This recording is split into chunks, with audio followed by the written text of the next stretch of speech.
You're listening to the Tony Kinnett Cast on 93 WYBC. WCYTV. Here on the Daily Signal. Good evening and welcome to the Tony Kinnett Cast here on the Daily Signal, nationally syndicated first on 93 WYBC. Whether you're joining us over on YouTube, Rumble, Twitter X, whether you're catching it on the radio or our TV syndication partners, it's really good to be with you because we do have some update news right out of the gate. And a last gasp of this district court judicial tyranny that has plagued administrations, by the way, not just Donald Trump's administrations, but also, I would argue, parts of Joe Biden's administration as well. District court judges who have decided they didn't like something about a president's executive orders or use of their constitutional authority, specifically Article 2. And then that judge moves forward and declares that some kind of nationwide injunction is in place. This was largely outlawed, or really should I say sunsetted, by the Supreme Court in the most recent decision regarding the presidential 14th Amendment birthright citizenship case that wasn't really about the Trump administration's interpretation of the 14th Amendment, but the Supreme Court found 6-3 that a district court judge out of who cares, the United States, has no authority to issue a nationwide injunction based on a simple federal lawsuit. And then today, that was completely evaded, but not a total surprise. We'll explain. So Obama appointee, because, of course, District Court Judge Randolph Moss out of Washington, D.C., that's James Boasberg's haunt, stated today that President Trump's crackdown on asylum rules for those crossing the southern border exceeded his legal authority and must be halted immediately. Now, how does he do this? Because again, didn't the Supreme Court just rule that district court judges can't issue sweeping blocks and injunctions? Well, he did this by granting sweeping class protection for all people who have tried to claim migrant status in the United States. So right now, the president says that because of a national security issue, an emergency for say, like, let's see, what world events right now might constitute a national emergency? Oh, Iranian mullahs encouraging that, maybe there are going to be sleeper cells pop up in the United States. And after all, not just the United States, but Canada is also deeply worried about Iranian illegal immigrants coming into their country and claiming asylum without really any legal cause to do so other than, oh, I'm being hunted. Trust me.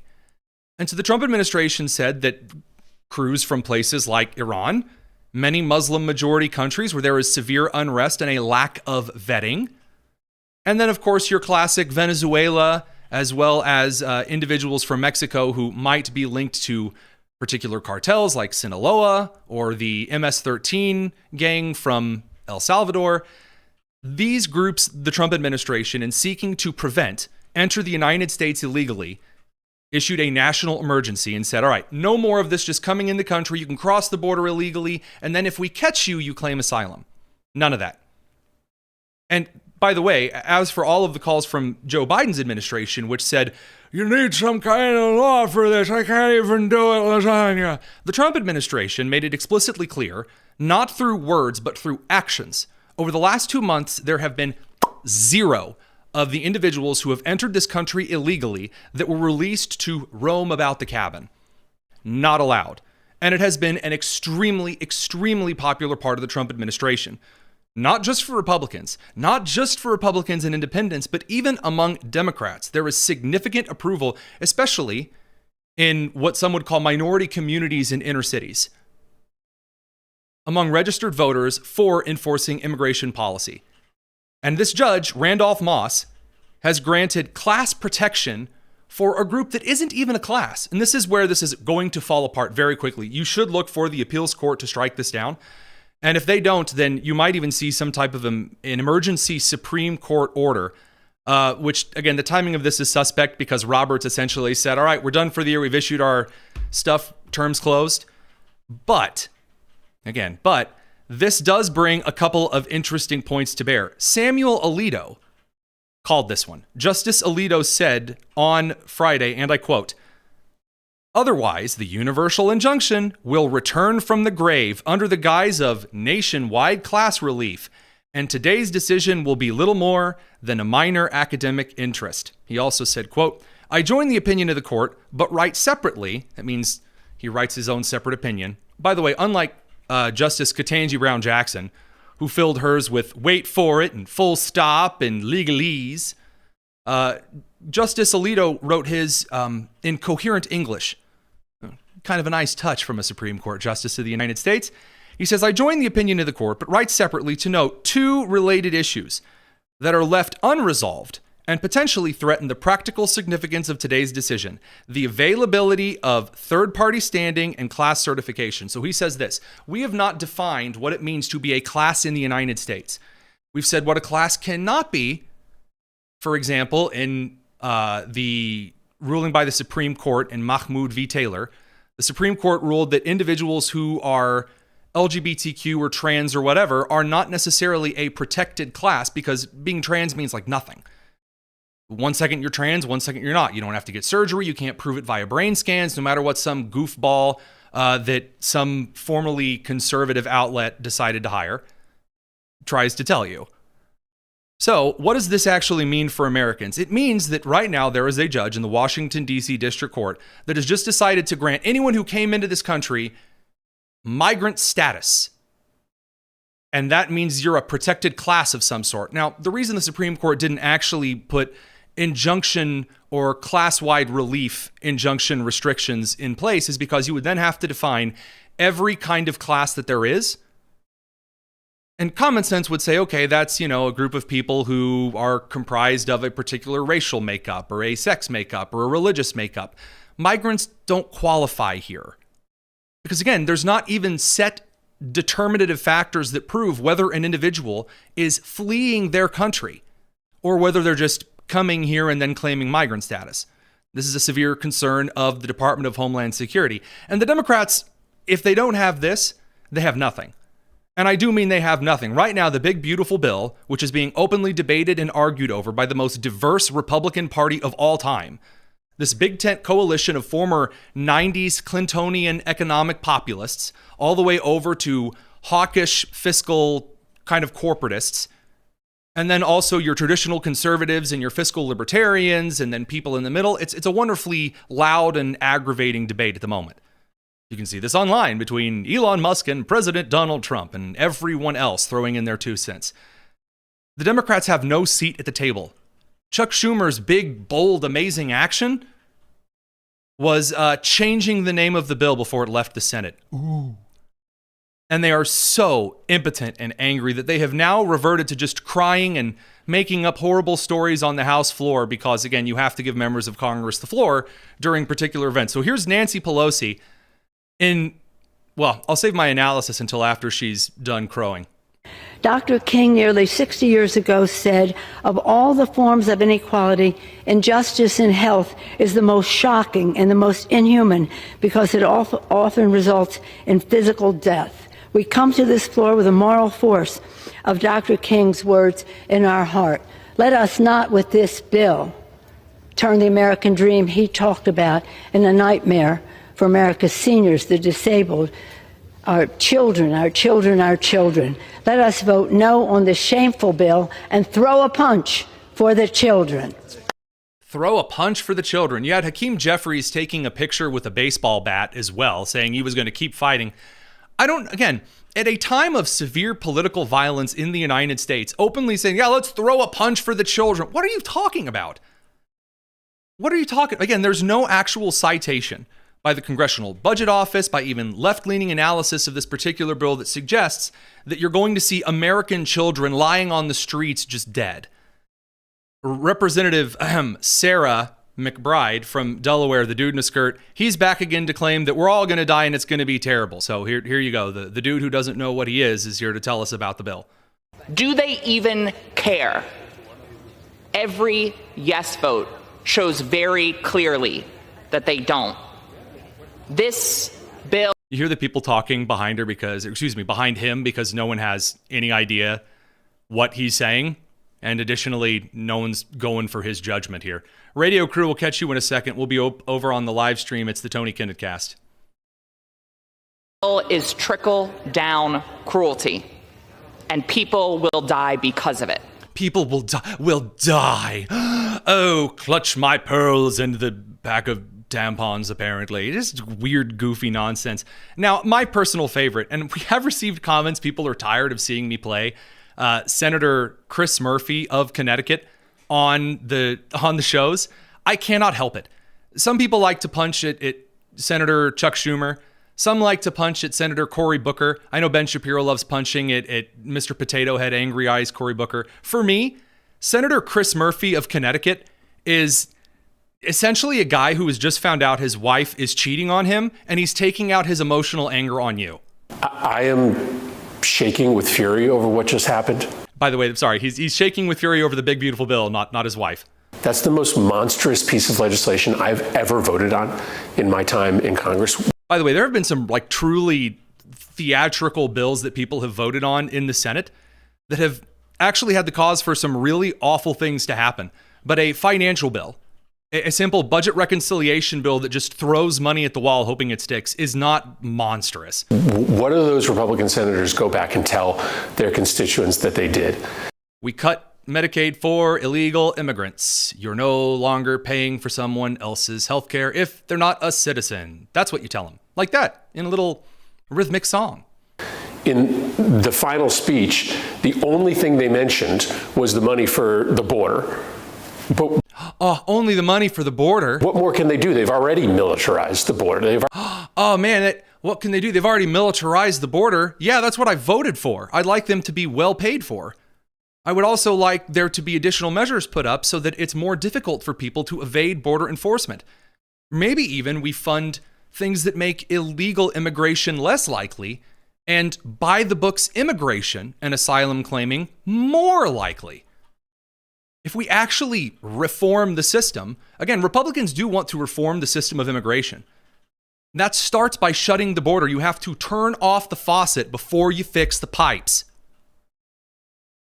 I'm constantly amazed by this. Jamie Raskin, representative from Maryland, he's got no idea what's even in the bill. He's just mad. He's just grrr. Oh, sorry, that was the doctor caucus. We'll get to them. I don't know. No taxes on tips, which is part of this bill for working people who work on a tipped wage. Do you support that? You know, I haven't looked seriously at it because I haven't thought they were serious about it. Oh, they're like leading this whole crusade against the bill that, again, takes away things like taxes on tips and overtime. And the Democrats are asking about, well, what about a small measure of this bill? Because, again, they're saying the whole bill is horrible. It's all terrible. It's all evil. If they admit that there's some things in the bill that are actually pretty good, then they have to admit that the Republicans are human.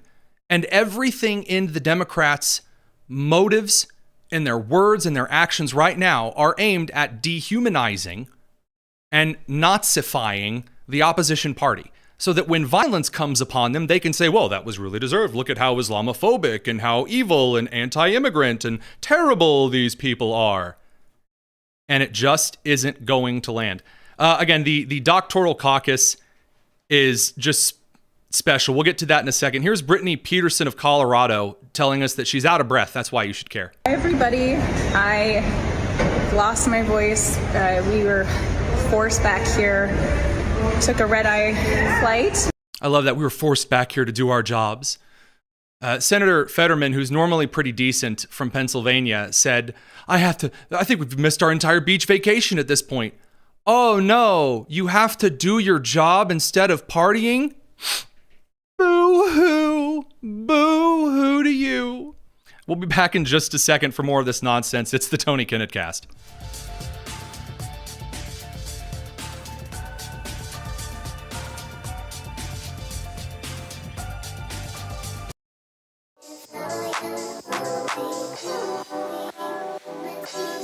The Tony Kinnett Cast on 93 WIBC. So the Democrats have no idea how to act, and the bids for attention are getting really, really weird. Again, because they've lost the judicial mostly. Again, that ruling is going to go get slapped down by the appellate court. They're losing perhaps even the census before the midterms, which is a phenomenal thing we'll be getting into very soon. And now they are resorting to just staging impromptu press conferences, which, by the way, are not new. The Democrats have had a little shadow caucus, a little shadow hearing. Remember, over on C-SPAN 3 next to Corncob TV and ESPN 8, the Ocho, they met in the darkest of night and held a shadow hearing. Like, we're going to be having these regularly, and they never happened again. I love it. So here's an impromptu press conference from the Doctor Caucus. The Doctor Caucus. I have never seen any of these people before. Maybe you have. And I will say the best part about this little impromptu press conference is that no one around them cares. We are the Doctors Caucus, Democratic Doctors Caucus. By the way, that noise that you're hearing, I'm not playing another video over this accidentally for those of you who are listening and not watching. They are holding a little impromptu press conference. One lady is holding like a Democratic Doctors Caucus sign, and they're holding this in the halls of the U.S. Capitol near the entrance to Speaker Mike Johnson's office, which is a highly trafficked area. And they have a camera like broadcasting what it is. They're all wearing their white lab coats that don't appear to be from any hospital that they've worked at. They're all just props. And just men, women, children, staffers are cutting in front of the camera because no one cares what these goobers have to say. We have cared for the sickest patients in our communities. As physicians, we didn't care if someone was a Democrat or a Republican. I'm pretty sure one of those kids just asked, which way's the bathroom? It's one of the doctors. Oh my goodness. It reminds me of the meme from Arrested Development. We demand to be taken seriously. And it's like magicians all dressed up holding a sign like, we demand to be taken seriously. Oh my goodness. It's that pay attention to me! Yeah, pay attention. It's so fantastic. Every single, by the way, that the leader of that is Representative Maxine Dexter of Oregon. Wow. I know, I'm truly amazed. We'll have to get to this in bonus tonus, but as a teaser, Representative Danadar from Michigan has also made a social media debut through this whole thing. Only he apparently hired his social media staff from the local preschool because he has no idea what he's doing. This was uploaded to social media. They started, and he's like, no, come back a little, no, a little further away. Actually, wait. Nope. This is Congressman Street, Canada. I'm from a distance, so we'll talk about that in a bit. It's truly amazing. But in the meantime, I do want to point out that it's not just the Democrats in Congress that are losing their marbles over the big, beautiful bill. They're also losing their minds over Alligator Alcatraz, the latest ICE facility that is just a couple of buildings and like a temporary detention facility with more amenities than most prisons. And it's out in the middle of the Everglades? No, it's on the edge of the Everglades, about 45 miles west of Miami. It's not in the middle of the Amazonian rainforest as it's been portrayed. Although, by the way, I've heard that people are so angry over this that there might be attempting to steal the alligators from the Everglades, which is not only a very stupid thing to do, but is also a felony. So by all means, if you would like an injury and a felony, go try to steal an alligator, otherwise known as every great poaching documentary in history. Anywho, Pramila Jayapal of Washington 7th, she is, I don't know if this is a Nazism thing or a terrorism thing, but she's angry. Here you go. Also, you posted on social media that, quote, ICE is acting like a terrorist force, and the White House told CNN that your, quote, disgusting comments warrant an immediate apology.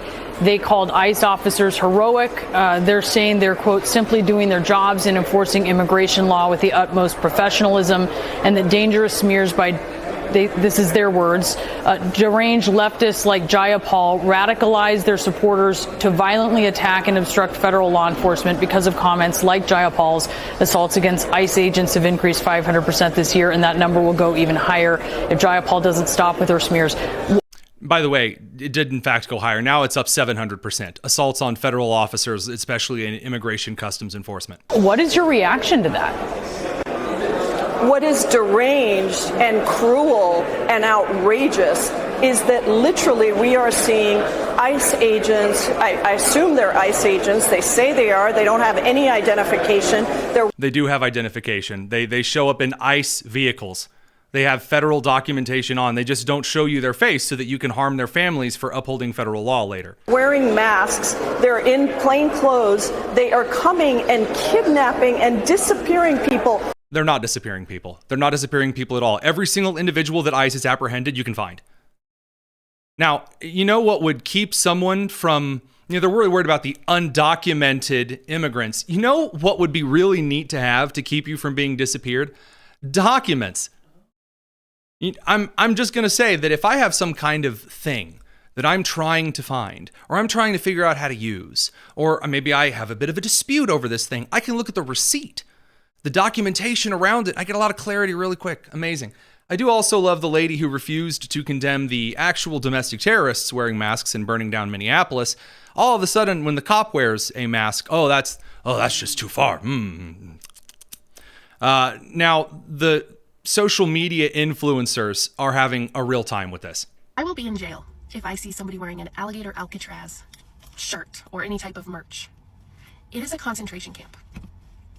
And using that language matters.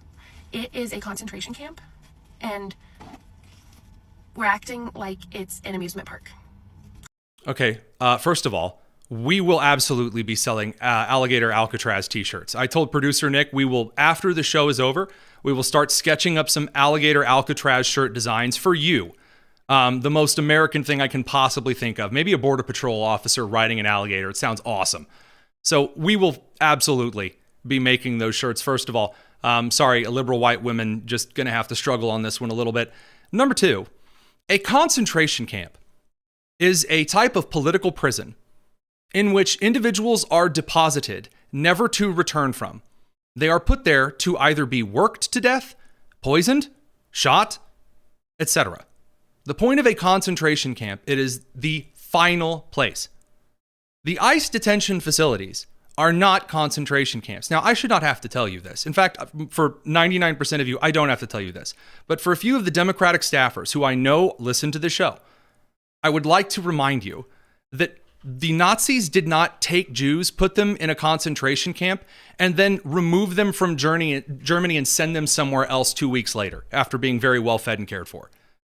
The United States are taking individuals who have violated the law, put them in a holding facility so they can be given the due process that you wanted to be drawn out instead of are you an illegal immigrant? Okay, well then you are being deported.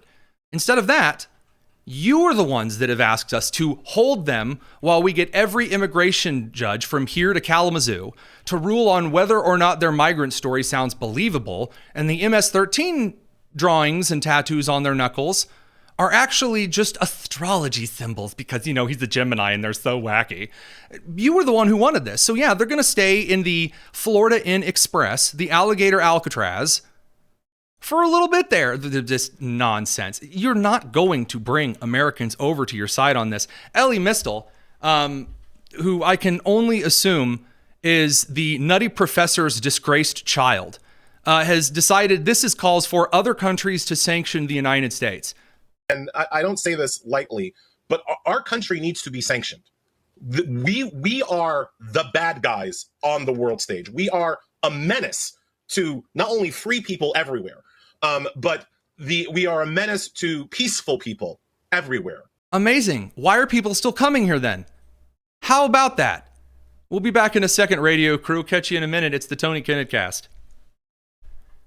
Now, the approval ratings certainly don't show this. And there's been a lot of conversation from both the far left, the moderate, and the very far to the right, wrapping around back to the left, that horseshoe theory crew, that has tried to make the case that President Donald Trump is extremely unpopular. Like, he betrayed everyone on Israel and Iran. He betrayed the Hispanic voters with ICE. He betrayed, and the Democrats, they say, everyone's very mad at him. It appears the approval ratings do not bear that out whatsoever. Harry Anton, CNN. I mean, every politician would like this number here, especially to see it go up. How about compared to other presidents who were Republicans? Yeah, it's history making. It's history making. What are we talking about here? So why don't we look back? We have all the presidents, Republican presidents, going back over the last 35, 36, 37 years. What are we talking about? GOP who strongly approved 5 months in. Look at this.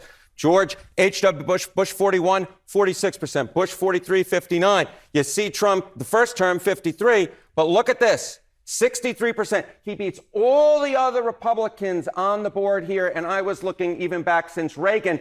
And get this, Donald Trump beats Ronald Reagan when it comes to the strongly approved 5 months. And of course, Reagan was coming off that high after that assassination attempt. So the bottom line is Donald Trump is making history with the Republican base. He is more beloved by this Republican base than any Republican base loved any GOP president. Now, it's interesting that Ensign says this, and he compares it back to Reagan. Again, that's the very beginning of the modern polling. You get into some really, we can only go back so far regarding the polling. This is why you don't compare approval ratings of Trump to, say, Lincoln or Woodrow Wilson. We just don't have polling that goes back. It wasn't like that. So what do we know? Well, Donald Trump's also come off the heels of assassination attempts and threatened assassination attempts. The Iranian government has issued a threat of a fatwa, so like a fatwa of a fatwa, in which they threatened to kill Donald Trump. Now, they've already apparently thrown out or planned a couple of assassination attempts against the president.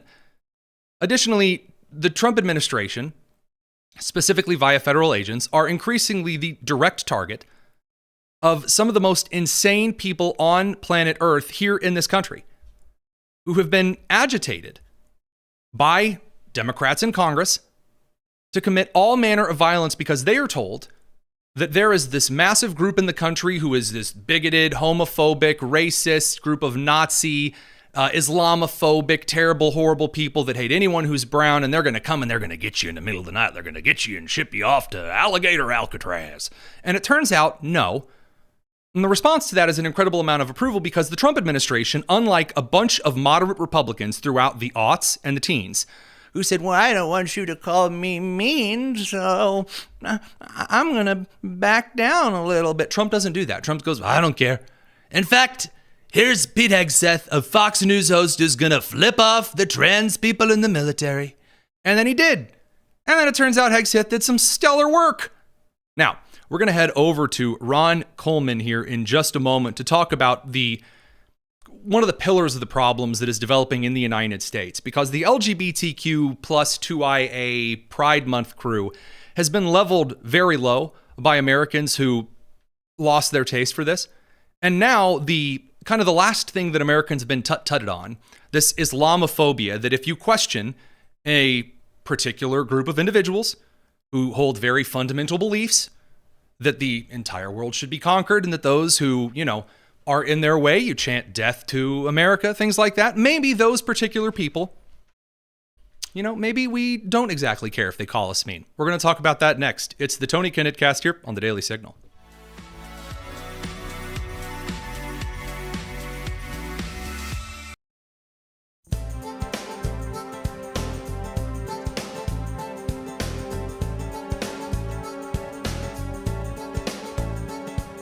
You're listening to the Tony Kinnett Cast on 93 WIBC.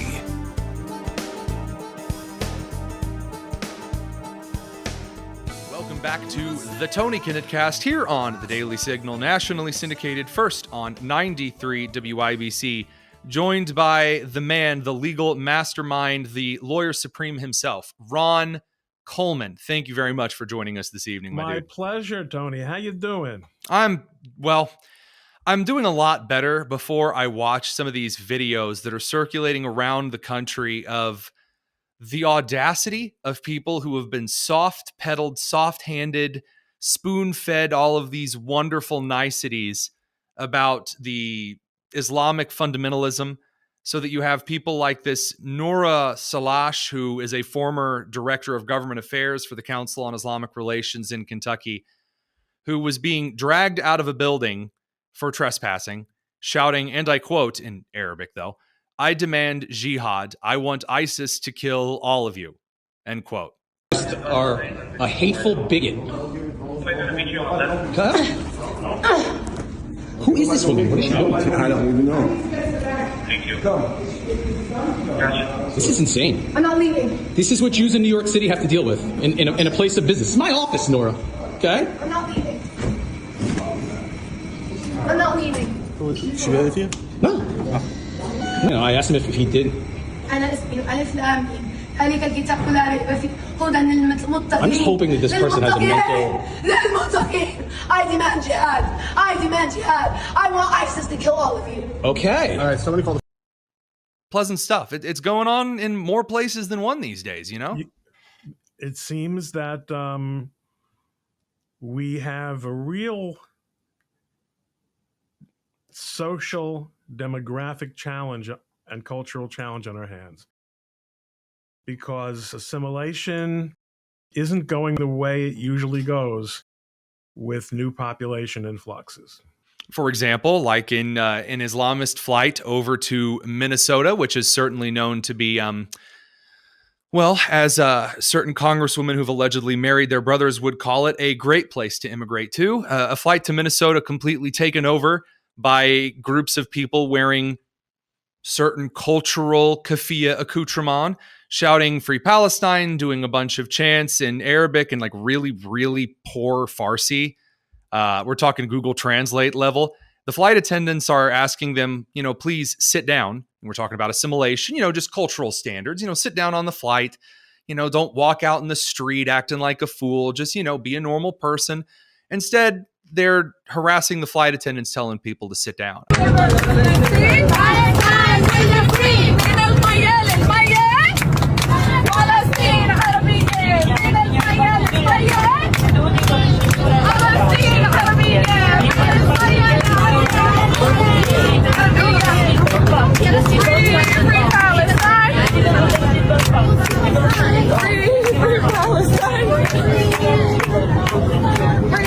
Free Palestine. I mean, it's not just, forget the cultural thing that one's advocating for. You're acting like a fool in public doing this stuff. It's bad news. Again, you see this from the legal side all the time. Is there anything in just basic law, basic precedent that is supposed to enforce acting like a normal person? Or when we set up this culture in the society, was it just expected normal people would come in so we didn't need these safeguards? Well, almost all the behavior that we hear about in these sort of situations involves some acceptance on the part of people who have the right and the power to not accept that conduct. And in other words, we don't need new laws to say that if you own property and someone is on your property and they're acting in an unacceptable way, or that you can have them removed. If you have an airplane that's flying in the sky, or even if it's not flying, the captain is the king on that airplane, and he can remove anyone. As granted by the authority of the private company owning said airline. But also under FAA regulations. Absolutely. The captain is the captain, just like on a ship. But we're being told, I would say far too consistently, that these kinds of actions, even though they are open calls for violence, even though, again, openly shouting, globalize the Intifada, sounding a little bit like, globalize the Kristallnacht and other famous historical calls for aggravated violence that we're seeing around Western culture right now, because that's where it's targeted. You don't really see a lot of people in countries where there are high amounts of assimilation shouting these things. But I'm told that it doesn't really mean what I am concerned it means, and that I would even think globalize the Intifada means, global jihadi revolution and terror means that I'm the problem because my mind went there. So look, no, you're not the problem, except that your mind went somewhere unconstitutional. A person has a right to shout, globalize the Intifada. A person even has the right to shout, slaughter all the Jews. The only thing you can't shout is, My name is Ahmed. I am going to remove my scimitar and...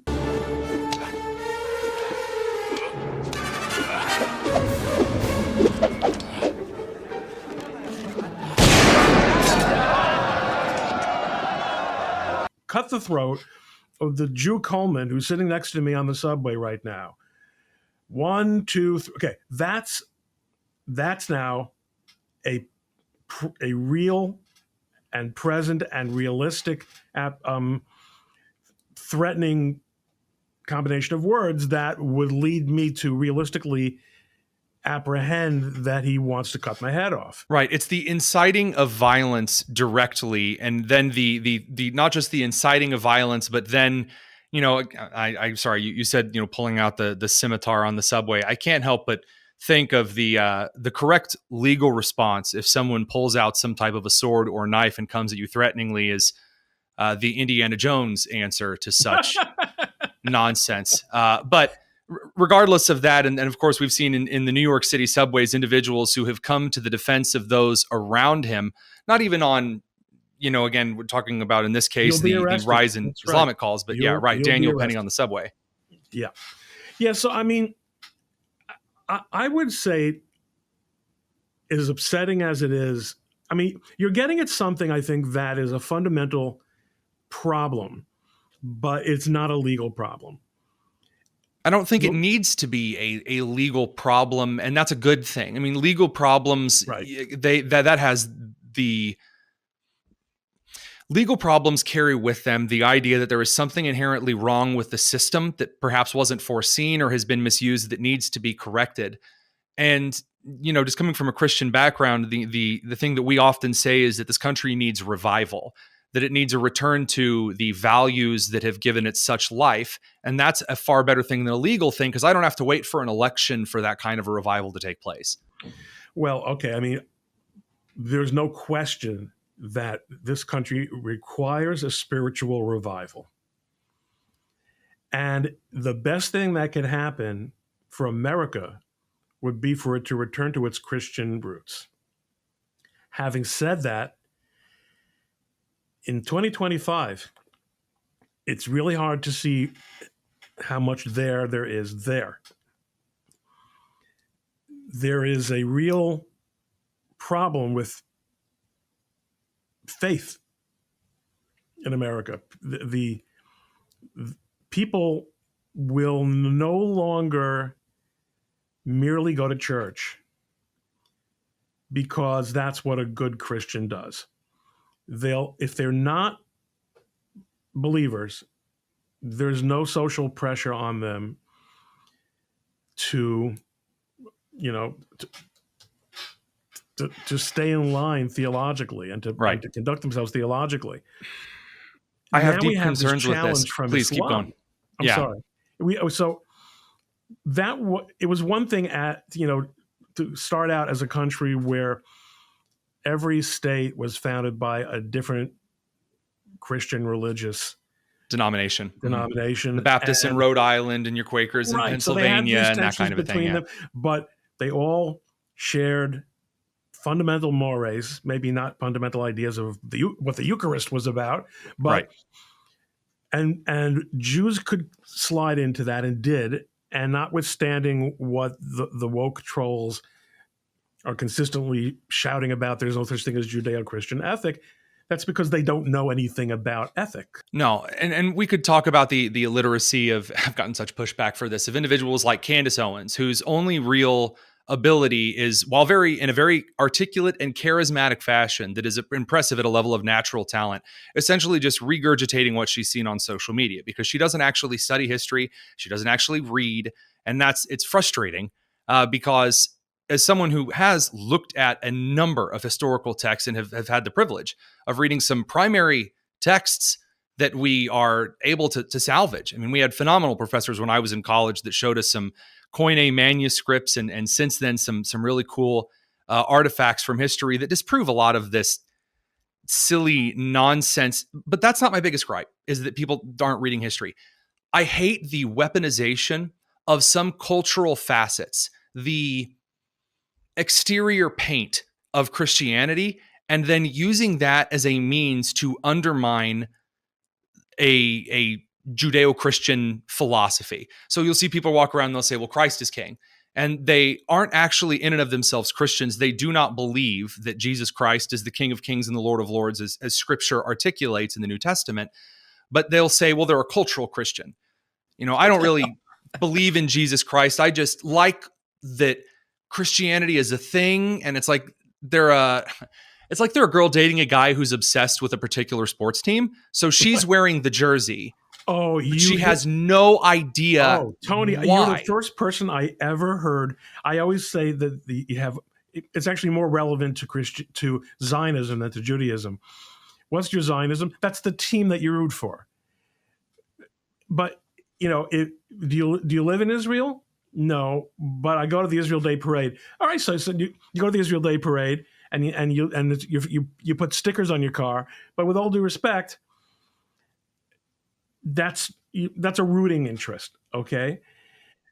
And the same thing obviously goes for religion. I mean, I've never heard anyone say that with respect to Christianity. I mean, obviously, most people I know are culturally Jewish, who are not Orthodox, and by virtue of my age, most of the culturally Jewish people I know have children who are not even culturally Jewish and are not Jewish at all. But then when it comes time to issue one's political statements, all of a sudden they get out the card. So I'm a federally recognized member of the Cherokee tribe, not like Elizabeth Warren. But if I wanted free dental, I could get it. Is what I'll say. I have the BIA card that I can wave around. Whenever there is an argument where someone comes out and says, "Oh, I'm Native American, I believe this," it's like, stop. No one has actually been living in the teepee or the long hut for a very long time. Stop it. But if you have to pull out the cultural card, you see this with Judaism, you see it with Christianity a little bit here as well, where someone will say, "Oh, I'm a Christian. I was raised by Christians," or "I went to, I went to mass when I was little, so therefore I'm an authority on, the scriptures," or if you're Catholic, the scriptures and the traditions of the church. That doesn't make you a Christian any more than sitting in a garage makes you a car. Yet we're allowing these people to steer what it means for Christians to engage with society. And he's an evangelical. I'm going to be honest with you. I'm getting really sick of seeing it used as an excuse to allow Islamic fundamentalism into the country and welcomed, as though we're not seeing it ravage Western and Eastern Europe. It is not. I mean, listen. There's no religious. Just as these are not legal problems, they're cultural problems. There is no religious reason why we can't insist on a civil and decent society. No, but people equate the religious and the legal, or excuse me, that's incorrect. People equate the legal and the moral. So, for example, with this British rapper that just had his visa revoked, he's going to come to the United States chanting "Death, death to the IDF." Free, free. All right, but have you heard this one though? Death, death to the IDF. Death, death to the IDF. Death, death to the IDF.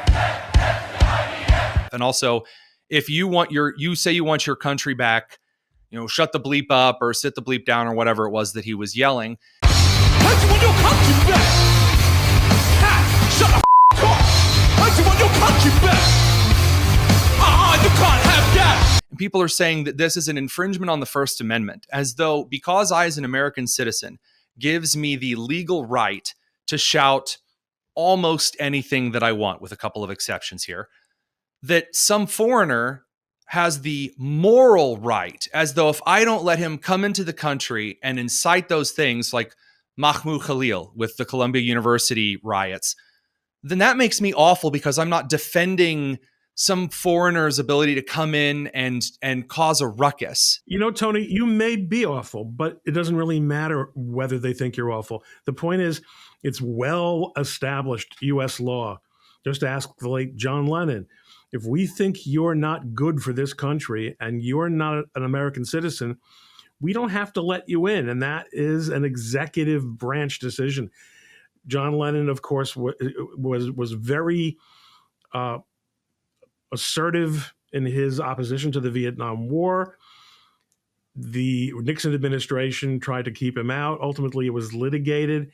not because Nixon didn't have the right to do what he did, but I think they might have found that it was a political and not a. In other words, that I actually never read the decision in that case, but the point is, no one questioned that you can keep communists out of the country, and that you can keep, and nor does anyone question that you can keep terrorist sympathizers out of the country, which is why some people are saying that there are people in the country now who are liable to be removed who actually already have green cards.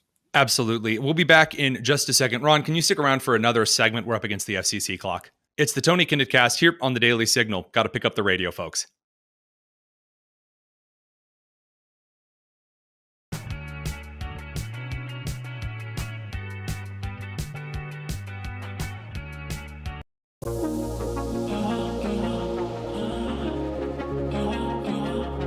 This is the Tony Kinnett Cast on 93 WIBC. Back with Ron Coleman, this weird insanity. And it really is insanity to me because I just don't see the logical A to B, B to C kind of thought process. No, there's it's entirely it's emotional. It's well, on the one hand, it's emotional because on the one, you do have a percentage of the people who you hear it from who are not sophisticated and they're just emoting. But there's also a very large percentage, and it may be the majority of people who absolutely know what they're doing. They're being manipulative. They want to shame you into abandoning standards and into waiving your rights as either as an American citizen or as the enforcer, the enforcement arm of American law. You see some of these videos, ICE picking people up. That's my brother, or that's my friend. How dare you do that? What the hell does that have to do with anything? Right. That's your friend? Right. Well, it's this, again, there's this very strange horseshoe theory that comes into play in a couple of ways in modern political discourse regarding illegal immigration, regarding the State Department deciding to finally enforce accurate visa policy. That I've often said the left only knows about 3 historical figures, and all of them involve World War II. And you're seeing this on the populist right as well. Everything is either the Holocaust or everything is either Hitler. Everything is again, Iraq, though. On the right, it's everything is Iraq and Afghanistan. Which, oh man, we could definitely get into that one. But just here locally, though, not even regarding the Israeli-Iran situation. And the everyone I don't like is a neocon and other fun little golden books. I gotta ask, did you have the goofballs suggesting that not letting a British rapper or a guy encouraging the burning of campus buildings, being told he now has to go home, were you expecting that to be what is comparing the Trump administration to Hitler? Was that on your bingo card for this year? No, it wasn't. But I can't say that it's in the category of things that shock me. I mean, musicians, people who perform music as opposed to discipline. In other words, if you perform a play, you have to read from the script. Right? If you're in an orchestra, you have to read from the music. But if you are a rock and roller, you have tens of thousands of people screaming about you. The mere fact that you are who you are. Like girls want to sleep with you because of who they think you are. Right. It evolved from jazz and kind of the looking at other musicians on stage and that elevating the feeling of performing the music to rock and roll and again performing in concerts. Everyone's cheering you on. It's that positive feedback loop of euphoria. It's right. There's a kind of euphoria and an incredible ego enlargement. And there's virtually nothing that the guy with the microphone can't yell. That they won't echo back to him. Right. Which is not in any way to suggest that these people, if they were asked, would necessarily disagree. But I'm just saying part of the phenomenon is it gives a guy like this a chance to be a player.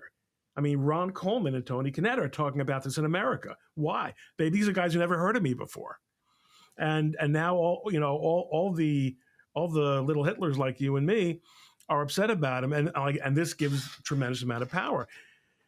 It is a social problem that, I mean, first of all, one of the things it points out is how unbelievably cynical and hypocritical the UK is with enforcing hate speech laws. That's where I was planning on going to next. Keep going. But also, let's face it, the UK is a profoundly anti-Semitic country. They didn't need Muslims to get there. No, and I'll say that kind of from the offshoot there, this neoliberal despising of, and again, I say neoliberal because it's not actually classical liberalism. It's this intolerance of about it, right. The traditional faith that was supposed to come from, again, cemented in that Protestant Reformation through the Church of England, etc. Real history. But the disdain from the European left for the English Christianity that, again, in part helped rebuild Europe along with the United States through the Marshall Plan after World War II. This incredible disdain through, you could call it through Soviet propaganda, you could call it through the sexual revolution that swept on through, has eventually created a vacuum because there's no purpose, there's no will to usher in this violence that you're seeing from migrants from other areas. The Anglican Church has gutted itself as well. It's not a force for moral, for any sort of moral guidance. They're just like the Episcopalian Church in America. The mainline Protestant, I don't have to tell you this as an evangelical, mainline Protestant dominations in the West are weak and worthless, pretty much. Well, because they've been undercut by this equitable idea that if you suggest that there is something inherently better or more useful or profitable or virtuous about the culture or the faith that you follow compared to others, then you are an intolerant, evil, hateful person. And the fact of the matter is, when you look around the world, I'm sorry, my denomination of Christianity is inherently better than the faith that encourages the beating of women for not covering their heads. It's just a fact of life. It is unpopular to assert that one is a representative of a culture that he's satisfied with and thinks works well. These people want to come here. Who he said these people? Yes, these people, these barely people. They'll tell you that they are these people. They will say we are this. They self-collect in particular groups because it's a cultural adhesion.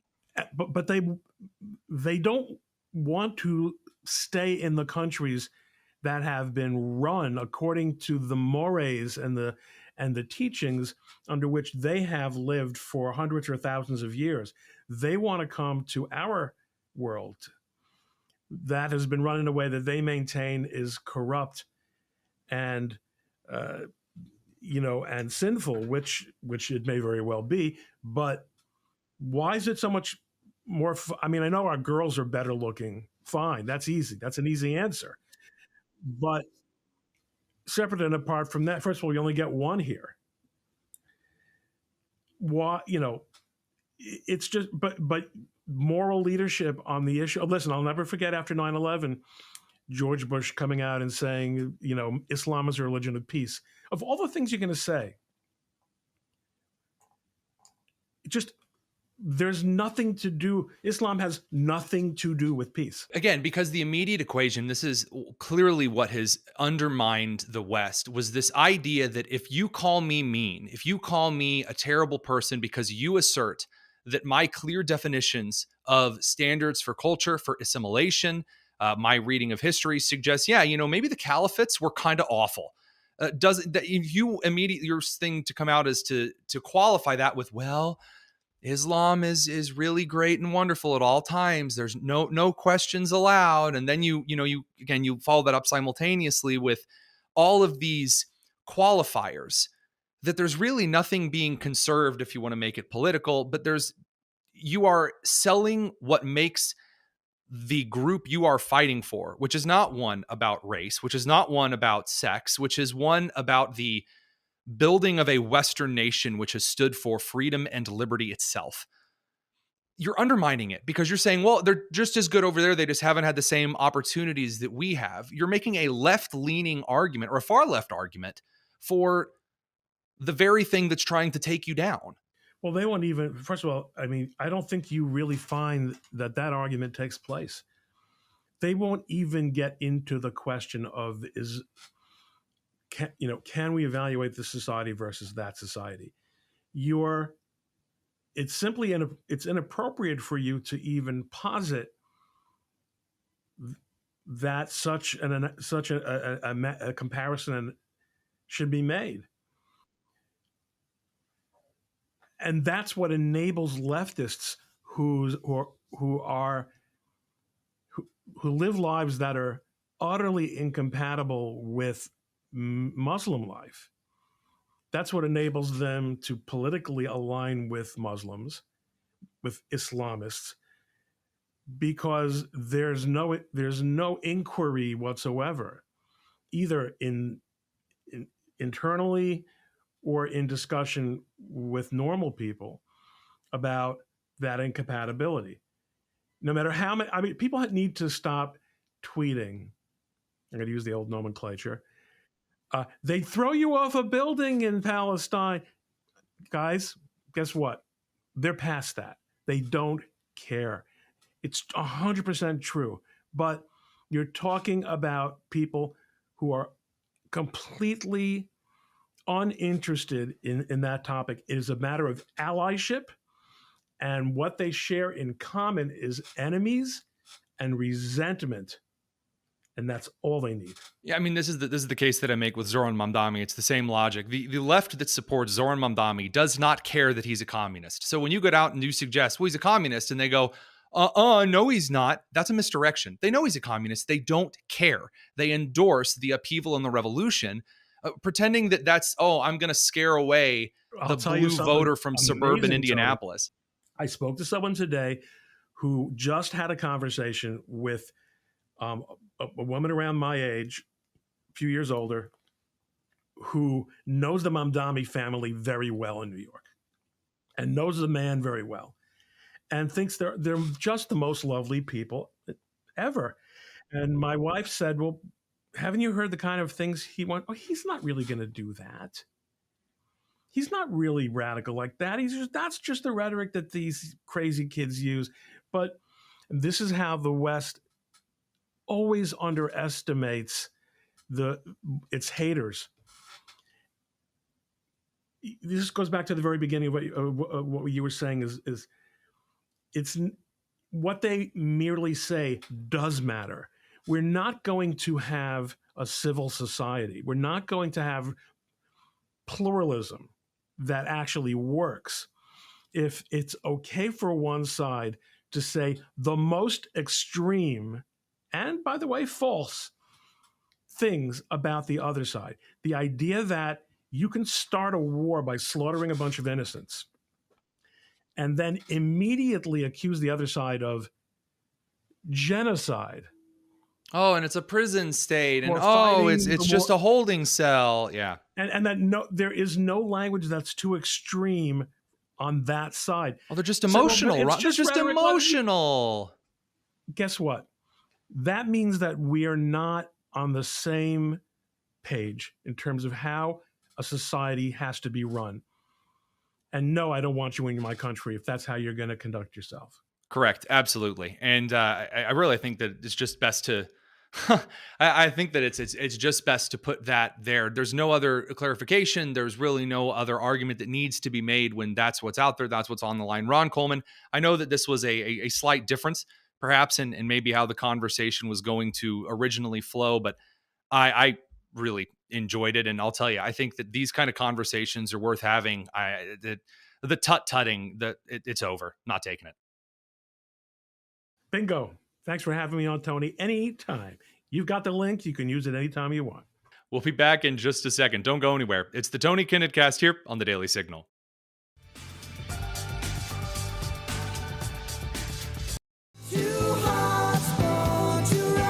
It's the Tony Kinnett Cast on 93 WIPC. So just very, very quickly here on Bonus Tonus, I will say, first of all, we're blown away by the support over on YouTube. We haven't really even launched fully into the membership stuff yet. And already just the kindness, people dropping super chats or basically like tipping the show. We're incredibly grateful. Very, very kind of you. We're working on getting this up and moving. Again, the support that has flowing in, people that are excited about some kind of a Discord chat to chat with other people who tune into the show is it's very kind of y'all. So thank you very much. As a little bit of bonus tonus here, I do have a couple of things here, just a smidge. I did promise Representative Tanadar of Michigan and his amazing social media, beautiful performance today. I am putting out a bounty. If any of you can tell me what he is actually saying, and this isn't a joke, I would be most grateful. I genuinely can't understand him. Here he is. Hi, this is Congressman Sri Canada. I'm here today, did my first vote, and I'll continue to stay here, try to defeat this cruel, ugly bill that Trump has brought in to take away food from people. Okay, so here's where I think we are so far.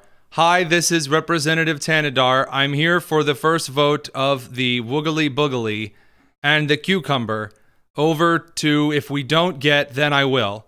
Who need it, take away health care of 17. Think of a health care of 70 million people just to be big. 70 million people. 70 million people. Hang on a second here.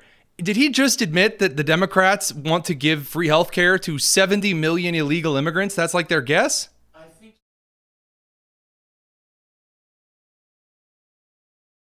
70. I can't tell. The wind's blowing and there's no microphone. This is hard for me. Tax breaks to the rich. I'm here all day fighting for it. I'm here all day fighting orbits. Good for him. I'm excited. I hope he beats Saturn. That thing's had it way too good for way too long, going around the sun. All right, so there was that wonderful moment here. Number two, we haven't talked about CNN because we had Scott Jennings on, and he's usually duking it out with those goofballs. CNN has shifted over to the Zoran Mamdani's very weird statements, covering up whatever it is that they can, and now they're at the point that Mamdani has been so explicit in what he is calling for. They're getting smacked down for it on air in front of God and everybody. It's beautiful. We will not accept this intimidation. But it would be illegal if he interfered with federal agents who were trying to enforce federal law, would it not? He can tell city agencies, like the officers in the Department of Corrections, not to bring people over to ICE at Rikers. You can do that. You can't tell ICE what to do if you're the mayor of the city of New York, but you can tell what your own departments to do, and it can make a big difference. I know that because I passed a bill when I was speaker that said that. So you're saying that the position of the socialists here in New York now is that they should use city resources to interfere with the federal government's enforcement of the law? Absolutely not. I'm saying the city resources shouldn't get involved in what the feds are doing. By the way, that kind of argument, even if that is in some kind of a bill in New York passed, that's not what the law constitutes as complying with federal law. The idea that if you're told, look, we're here to uphold federal law, state officials and city officials are required to participate in that. Especially if, as we saw in Los Angeles, there's unrest and violence that occurs as a result. No reason city resources should make their jobs easier. He's running. It's part of his platform. Do you support the platform or not? That's my question, is what's the position of the Democrats in New York? Are they going to follow this socialist trying to interfere with federal agents or not? What will the Democrats do? He's not trying to interfere with federal agencies. He's literally said it. He is going to implement the laws that exist, which prevent city agencies from working in cahoots. That's awfully cute. That's very cute. Again, he has actually said this. Mamdani had said specifically that he will ensure ICE is not allowed. Okay, so according to Mamdani, the president of the United States just threatened to have me arrested, stripped of my citizenship, put in a detention camp, and deported. Not because I have broken any law, but because I will refuse to let ICE terrorize our city. Okay, so despite the gaslighting in the first part of the sentence, I will refuse to let ICE terrorize our city. Sounds an awful lot like I will interfere with ICE. Not just, I'm going to tell the police officers to sit at home and just, count the Oreos they have in the pantry. Yeah, that's not nice try. A good, strong, firm to you. And they've also struggled on a couple of other ways as well. The Medicaid cuts that the Democrats are going to trot out again, all of the bleeding and the dying and the crying and, everyone's just going to be slaughtered in the streets. Again, the CNN panels can try to warm this up for Americans. It's not even going over well there. If you're a Republican, Congress, you lie awake at night, unable to sleep, worried that somewhere, someone who's a working person is getting health care. This will be the biggest cut in Medicaid in American history. Medicaid is very popular. By the way, Republicans carried people on Medicaid. They won their votes. And this is what gets me. Smart politicians reward people who vote for them. Great politicians reach out to people who didn't vote for them and bring them in. But stupid politicians punish their voters. This bill is a political suicide note for the Republicans. Okay, so before Scott Jennings beats the living crap out of him, I would like to remind each and every one of you out there that Republicans did not run on leaving Medicaid and Medicare completely alone. That is not, in fact, what occurred. The Republican Party ran on solving a lot of the waste, fraud, and abuse that is in part going towards providing illegal immigrants with medical care, which, by the way, I'm just going to point out, I was told wasn't happening. Remember during the campaign, I said, man, all of this fraud and waste and abuse and giving illegal immigrants all of these benefits that they're not paying taxes for. And the Democrats said, of course, there's no illegals getting anything off of that. How could you say that? Republican Party. Last time they tried this, the Democrats won 41 House seats after Trump's first midterm. They'll exceed that this time. 489 days. They'll do better than 41 seats. This is absolute death knell for the House Republicans. Maybe Senate, too. I should have started my remarks by thanking you, because it was President Bill Clinton in the 90s that thought of work requirements for Medicaid. But two-thirds of people on Medicaid already work. Which is all we're doing here. They already do it. They already do it. They do not already do that. No, that is incorrect. If you want to get up and go to work, you're going to get your Medicaid. And if you're an illegal alien, you're not going to get your Medicaid. Everybody else is going to be fine. 14 it's million generational people. Welfare reform built on your all's ideas. So I thank you. I One-third of the sincerely thank people you. in Kentucky, which I love. I'm a Kentucky colonel. You're a Kentucky citizen, but I'm a colonel in Kentucky. I'm also a colonel. I love your Commonwealth. Love it. One-third of the people in that Commonwealth are on Medicaid. 54% in Eastern Kentucky. I love that. Look at all these people in Kentucky. They're on Medicaid. Okay, do you know that the individuals in Kentucky that are currently receiving Medicaid, who are citizens of the United States and meet the work requirements, in other words, they are not on disability, they're not faking it, which is a documented thing in the United States disability care system, they will continue to receive things completely fine. In fact, a lot more than really is fiscally responsible for that particular system. If you're going to hit Trump on this one, on the populist angle, this ain't the one to hit him on. It's just not. The idea that people in Kentucky are going to come out and vote Democrat because Donald Trump allowed cuts for illegal immigrants who should not have been receiving Medicaid or Medicare in the first place. That's going to drive traditional Republicans to come out and vote blue all of a sudden. I would very much like to know how much methamphetamine you have in your system right now, as with the DEA. That is an insane thing to say. Again, as we talked about earlier, the approval rating for his administration has not been this high among Republicans in a very long time. You want to talk about energizing Republicans to actually come out to the midterms? Which kind of brings me to my last point, by the way. Laura Trump should not run for Senator Tom Till's seat. She shouldn't. There are a lot of excellent people who could be running for that Senate seat in North Carolina. It shouldn't be Laura Trump. Is it because I don't like Laura Trump? No. Do not misunderstand me. Laura Trump and Chairman Michael Whatley have been a godsend to the Republican National Convention. A godsend. After Ronna McDaniel, Romney, headed the party, Laura Trump and Chairman Whatley came in and reshaped the entire party. We desperately, as a guy on the right side of the aisle, I've never made any ifs, ands, buts, or coconuts about that, as a guy who wants to see Republicans win in the midterms.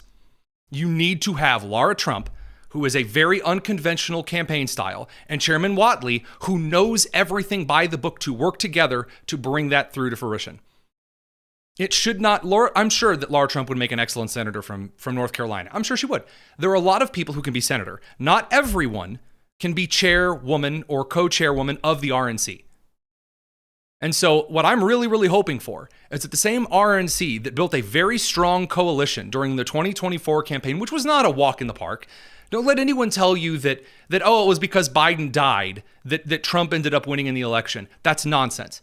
The American backlash against the media for lying about Biden's health, for lying about COVID, for the horrible Afghanistan withdrawal, for the Ukraine debacle, for the FEMA disasters, for the IRS investigations on normal people, for the FBI investigations on normal people, classifying parents as domestic terrorists, the Pride Month, everything all the time.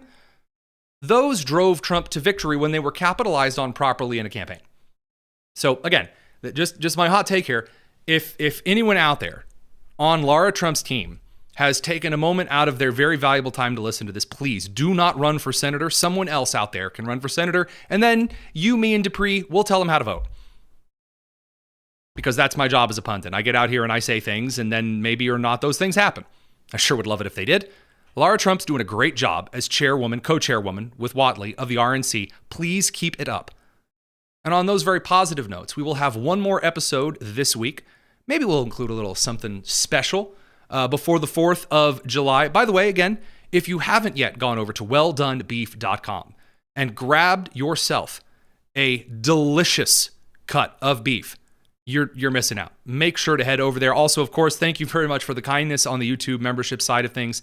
The link to join that Discord is down in the description. So really appreciate everyone here. We'll be back tomorrow, same great time, same great place. It's the Tony Kinnett Cast here on the Daily Signal, nationally syndicated and first on 93 WIBC. Take care.